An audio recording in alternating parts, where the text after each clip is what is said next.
Dans 5 jours maintenant, rendez-vous dans les bureaux de vote pour le premier tour des législatives. Le Haut-Commissariat a publié leurs horaires d'ouverture. Tous ouvriront à 8 h, mais leur fermeture aura lieu à 18 h, 19 h ou 20 h, selon l'importance des communes. Bonsoir Michel Ramel. Bonsoir à tous. Vous vous présentez dans la première circonscription sous les couleurs de l'UPR, l'Union populaire républicaine de François Asselineau.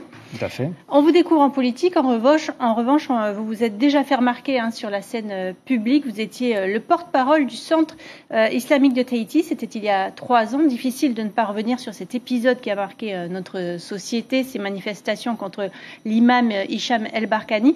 Quel regard vous portez sur cette période ? Écoutez, déjà, je voudrais un peu recentrer la chose dans le sens que le débat, proprement dit, qui a eu lieu à l'époque, était, moi, ce qui m'a fait surtout réagir, c'était l'instrumentalisation qu'a pu faire certains, je dirais, cadres politiques, et qui, en fin de compte, ont instrumentalisé, si je puis dire, une chose qui n'avait pas lieu d'être. J'entends par là que il y a eu des actes qui ont été commis, dans le sens, on a instigé une commission de sécurité sur, en fin de compte, un bâtiment. Bon, étant de la partie, j'ai trouvé ça un petit peu trop fort de café, si je puis dire. Les choses sont apaisées aujourd'hui. Ah oui, complètement. Non, mais ça sert à rien. Moi, en l'occurrence, je dirais, mon intervention était là de mettre un petit peu les holà, dans le sens que de dire que, bon, il y a l'aspect culturel, il y a l'aspect culturel, il y a l'aspect civique. Moi, ça m'a un petit peu dépassé, dans le sens que il ne faut pas instrumentaliser les choses. On est là pour rassembler. Je suis dans un mouvement... Vous êtes pour la laïcité ? Tout à fait. Et la laïcité avec un grand L, et aussi bien dans le rassemblement des populations et non pas dans la division. Et ce qui m'a mis hors de moi, c'est qu'effectivement, on était dans un acte dit de division, et en l'occurrence, qui n'avait pas lieu d'être. On vous a vu tracter ce matin dans les rues de la capitale. Quelle est la mesure phare de votre programme ? Écoutez, la mesure phare, c'est assez long. Bon, je veux dire que, en l'occurrence, comme je répète, on est un mouvement de rassemblement. On est en dehors de on déteste tout ce qui est clivage. Et on veut rassembler sur tout ce qui est les points communs, à l'image de ce que fut le Conseil national de la résistance au lendemain de la Deuxième Guerre mondiale.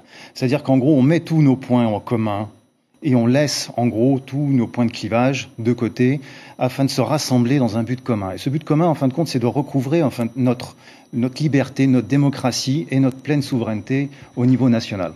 Alors vous qui voulez vous détacher de l'Europe, est-ce que du coup vous comprenez et soutenez les indépendantistes ? Est-ce que le statut actuel vous satisfait ?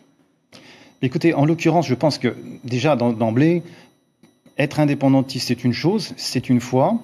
Et on respecte cette foi et ce choix, mais en l'occurrence aujourd'hui il faut qu'on dépasse un peu déjà les clivages économiques, parce que il faut bien se rendre compte, c'est que nous dépendons d'une économie de marché, d'une économie basée sur le consumérisme, qui nous fera toujours stagner en fin de compte dans cette économie de comptoir.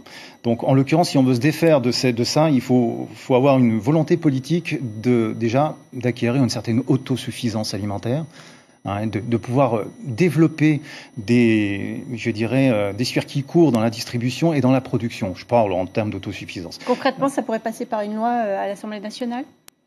Concrètement, c'est surtout déjà des budgets de formation, une volonté déjà aussi de satisfaire à débloquer toutes ces histoires de foncier, et puis de formation et ensuite effectivement de développement, de cellules familiales qui puissent déjà retisser le cadre social de la Polynésie.